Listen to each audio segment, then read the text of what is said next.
लाठी की कहानी। लंबे देवदारों का झुरमुट झुक झुक कर गेटिया सैनिटोरियम की बलियां सी ले रहा था।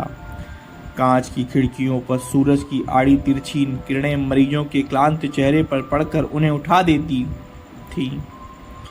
मौत की नगरी के मुसाफिरों के रोग जीर्ण पीले चेहरे सुबह की मीठी धूप में क्षण भर को खिल उठते। आज टीबी सिरदर्द और जुकाम खांसी की तरह आसानी से जीती जाने वाली बीमारी है, पर आज से कई 20 साल पहले टीबी मृत्यु का जीवंत आह्वान थी। बुवाली से भी अधिक मांग तब गेटिया सैनिटेरियम की थी।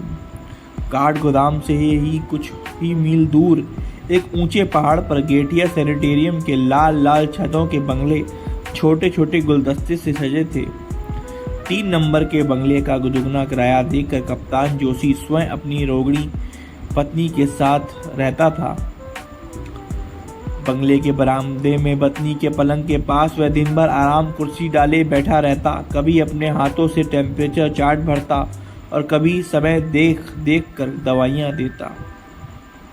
पास के बंगले के मरीज बड़ी तृष्णा और चाव से उसकी कबूतर सी जोड़ी को देखते। ऐसी घातक बीमारी में कितने यत्न और स्नेह से सेवा करता था कप्तान जोशी। कभी उसके आनंदित चेहरे पर झुंझलाहट या खींच की स्पष्ट रेखा भी नहीं दिखी उभरती। कभी वे घुंघराले बालों को ब्रश से संवारता, बड़े ही मीठे स्वर में पहाड़ी झोड़े गाता, जिनकी मिठास में तिब्बती बकरियों के गले में बंधी बस्ती रुनकती घंटियों की सी छुनक रहती। पहाड़ी मरीज बिस्तर से पुकार कर कहते, वाह कप्तान साहब, एक और। कप्तान अपने पलंग में घुली मिली हुई सुंदरी बानो की ओर देख बड़े लाड़ से मुस्कुरा देता। बानो का गोरा चेहरा बीमारी से एकदम पीला पड़ गया था और उसकी बड़ी बड़ी आंखें और बड़ी बड़ी हो गई थी। शांत तरल दृष्टि से वह कप्तान को दिन रात टुकुर टुकुर देखती रहती।